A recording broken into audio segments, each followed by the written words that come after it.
It was early in the morning, so early that the sun was not even out.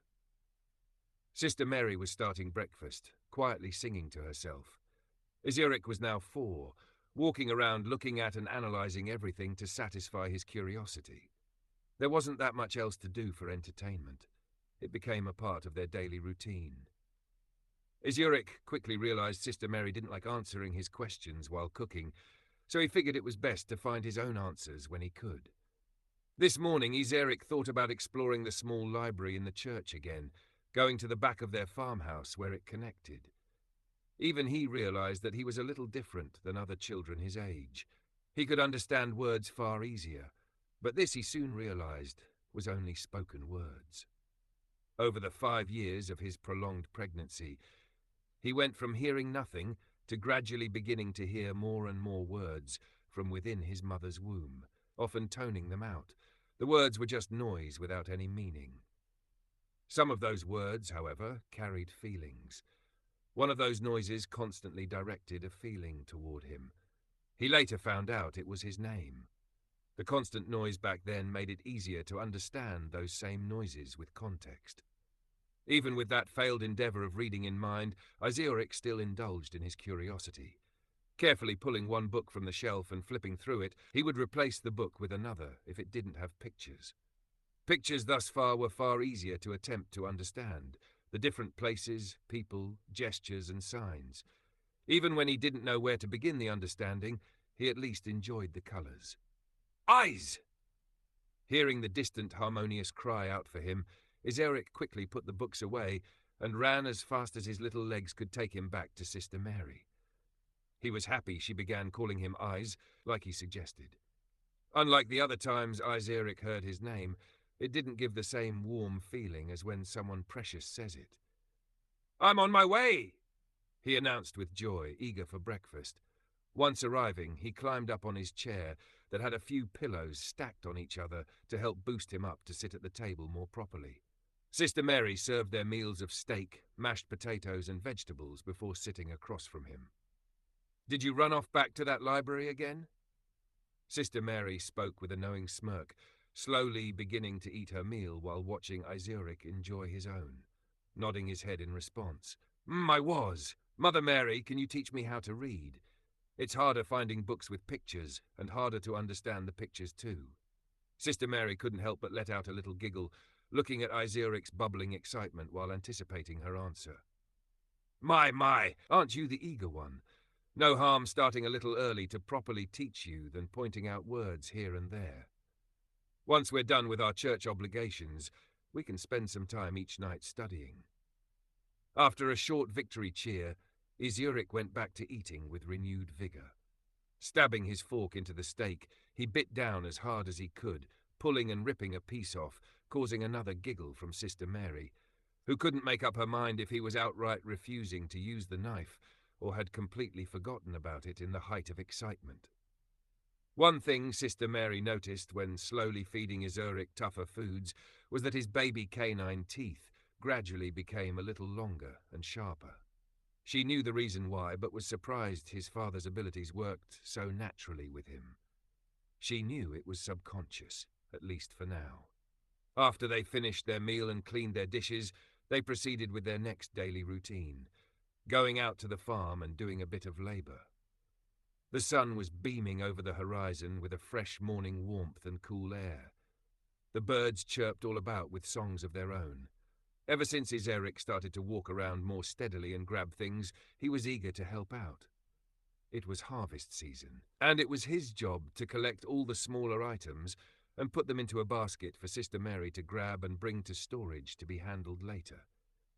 After some time passed, they both returned to the farmhouse to get cleaned up. Once that was done, they headed to the storage outside, grabbing a few prepared baskets. Izurik even brought a basket along with some of the lighter items on his wagon. Making their way around the house, they passed through the wooden gate, a big fenced wall separating the church side from the farm side for privacy. Once past the gate, they proceeded into the side of the church that led into the kitchen. They prepared a big, quick meal of chowder to serve out. Izurik never truly understood why they gave half of their harvest for free. He didn't think it was wrong, but he had seen several of these people before when they went into town. Some of them had jobs. What Isaac couldn't understand was how, if they worked hard, they still had nothing, and how others could work little or not at all and have more than enough. Even though Sister Mary explained it, he never truly understood. Then again, he still couldn't properly understand how she could have so many siblings. He learned what sister meant in the family dynamic, but this was a sister that wasn't family.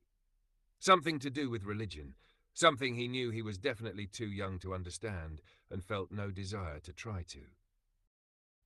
After all was fed and they left, Isaac and Sister Mary had a bowl of their own before the next group of people came in. The buyers, although half of the harvest was free as meals, all of the extra they didn't need to sustain themselves was for anyone who wanted fresh-grown food. Isaac came to learn Sister Mary was quite popular for her generosity, good prices, and also being one of the few farms nearby. From watching Sister Mary, he knew it has something to do with her ability for farming and some god's protection to offer so much food. He couldn't understand the details and didn't really feel necessary to ask further. After selling for a while, they both closed down the church, other than the main area that was always opened for people. Sister Mary did this because she knew some people needed to rest, while others wished to come in all hours of the night for a proper place to pray. Sister Mary and Isaac left through the back of the church to enter their farmhouse. They took time to relax like normal, but tonight was different. Tonight was about learning, and Isaac's excitement never dropped. He spent most of his time relaxing, glancing over at Sister Mary, knowing he was just waiting for her. Sister Mary leaning her head back on the couch, closing her eyes and taking deep breaths, enjoying the downtime after day of labor before she couldn't help giggling, feeling the constant little bounces on the couch from Isaac patience manifesting. All right, little guy, let's start teaching you how to read. Spoken with a warm tone as she picked Isaac up, spending the end moments of their shared relaxing time in the library, starting with the basics, slowly gauging how well he memorized written words, connecting his impressive spoken memory to the words he already knew. As some more time passed and the darkness took the sky fully, Sister Mary brought Isaac back to his room, laying him down in bed right next to the window. It always brought a little smile to her eyes, watching his fascination with the moon shining through, reminiscing how when his bed was across the room. As soon as he learned how to climb and crawl, all his countless escapes just a crawl closer to the window, eventually just rearranging the room to let him rest under the moon. Remember not to stay up too late, Eyes, my little scholar. Sister Mary tenderly kissed him on the head after she laid him in bed. Isaac reached up and wrapped his little arms around her neck, giving a big warm hug while replying, I won't, Mother Mary. After breaking away their embrace, Sister Mary returns to her own room, leaving the doors cracked open. Isaac sat up in his bed facing towards the window, staring out into the big blue moon shining down on him. The moon always filled him with a type of comforting emptiness, a beautiful sight that washed away all other thoughts. It was peaceful, hard to look away from, even when the moon shined in the daylight. Once he noticed, he couldn't help but to look up and adore it at least for a moment, basking in moonlight while he closed his eyes. Once again he began thinking about what he learned from pictures, thinking about his own body and how it flows according to the images, taking deep breaths in and out. It was easy to visualize his body after the moonlight emptied all his other thoughts, feeling the air around him, his heartbeat, and the feeling of his blood flowing. The more he focused on the way one thing leads to another, he gradually got a better clear picture of his own body. It took longer, but the same for the inside of his body as well. It was a strange sight, a very strange feeling. Although he could see and feel it, he didn't quite understand what any of it did. One thing that fascinated him most was this invisible energy that somehow disappears or leaves within his body. It was like the air around him, but different. After so many nights trying to follow the feeling of this energy traveling through his body, trying to find where it leads, the ones that disappear was absorbed by his blood, the rest led to the right side of this chest. After finding where it all led to, he spent most of the nights after trying to feel what exactly happens and why. Tonight, Ezoic found that some of this energy flows right past it like a crossroad, with this being the center of all roads. Others linger for a moment. The more he focused, the more visible this energy begin, turning a light blue. That's when Ezoic remembered one of the pictures he didn't quite understand from his recent books. At first, he just thought different arrows indicating direction. The blue arrow was the blue energy, thinking the red arrow must indicate what goes into his blood, both going down the same path to meet at the crossroads to form some shape. The picture showed 3 shapes. The first looked like a night star, several sharp points in all directions. The second looked like a sphere, and the third was a weird amorphous blob shape. Unsure if he was meant to pick a shape or watch it form. Nevertheless, Ezoic focused his attention on his blood, where some of the blue energy would disappear. It was now much easier to find, although the energy was no longer blue. Some was green, and others was red. Ezoic intensely focused on the green and red colours. He knew he had, or should have, control over them, since how else would they follow the same path to the crossroad, since they're not doing it on its own? As he continued to focus, they eventually started to move slowly in a twitching manner, gently pushing the energy out of the blood and onto the path.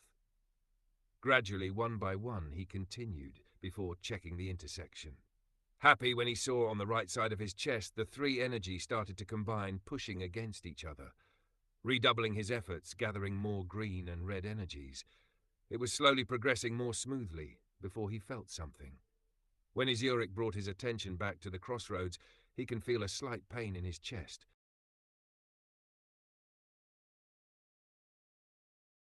While watching, he saw the green energy attempting to block out any more blue energy. Meanwhile, the red energy gradually turned the blue energy into red or green. Coming to realize a problem, there was no longer enough room to pass through the path.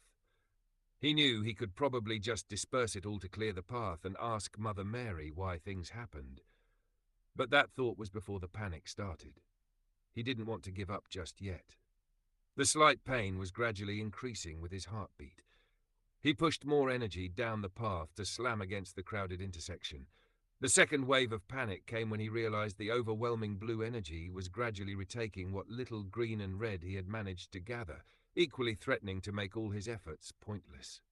Ezoic came up with a very crude, rushed plan. 1. Use the green to block out the blue, letting in only a little at a time. 2. Use the red to turn the blue into red and green. 3. Search for more green and red energy in his blood to push along the path. 4. Divert the path to stop the slamming into the middle. All seemed important. With his young, stubborn, 4-year-old panic brain, he didn't know where to start first, so he decided to do it all at once. A little here, a little there, a little here. Then a little there, a little here, a little there. Then again, a little here, a little there, a little here. Again, a little there, a little here, a little there. More pain, more pain, more pain. The process felt slow and exhausting. He looked past the feeling of his chest being ripped to pieces and his head splitting, moving his gaze and concentration throughout his body back and forth. Eventually, he was successful. The success was very bittersweet, especially since he didn't even know what he had done. One thing he did find was white energy. It quickly turned into the other colors once touched.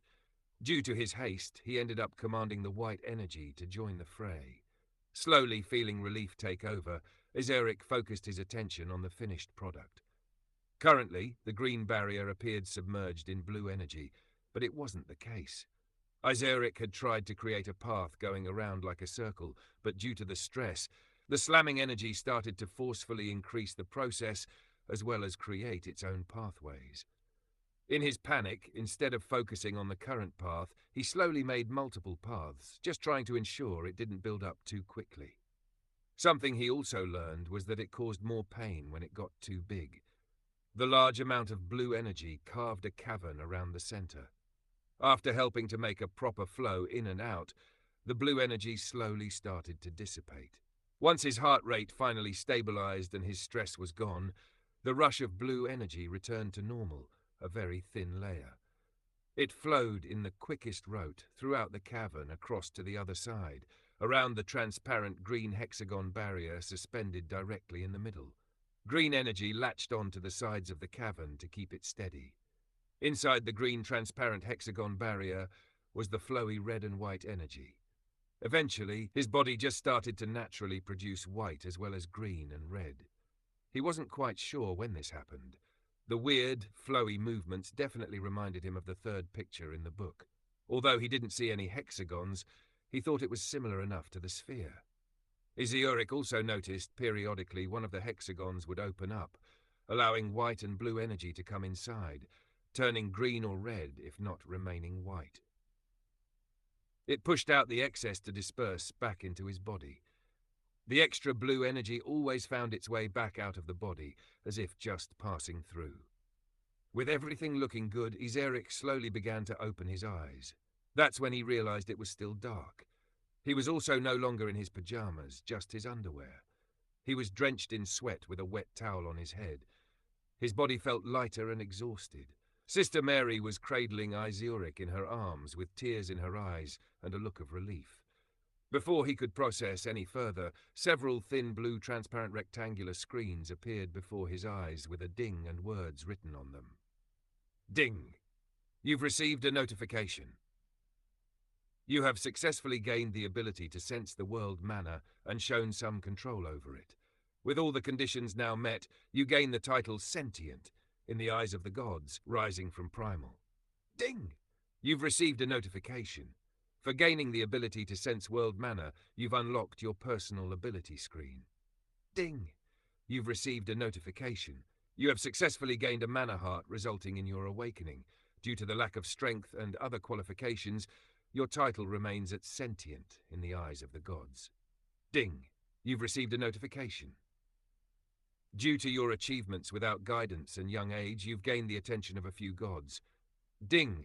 You've received a notification. Ability screen. Title, Sentient. Evolution, Minor Awakened, Mental, Sentient, Physical, Primal. DNA Seed, None. Ability count, 2. Inherited abilities, 2. First inherited ability, Mind and Body. Second inherited ability, Illusionary. The ringing brought phantom pain to his head and chest.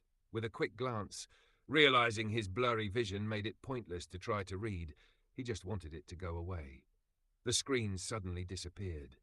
With heavy eyes glancing up at Sister Mary, seeing the look on her face, he couldn't help but want to comfort her. His weak hand slowly reached up to her face, gently brushing away a tear from her cheek. Trying to stay awake, feeling his body slowly drifting into slumber, he made a last attempt to keep his hand from falling by gently grabbing on to her hair. Iziurik tried to speak while looking up into Sister Mary's eyes, but as fast as a blink, he passed out.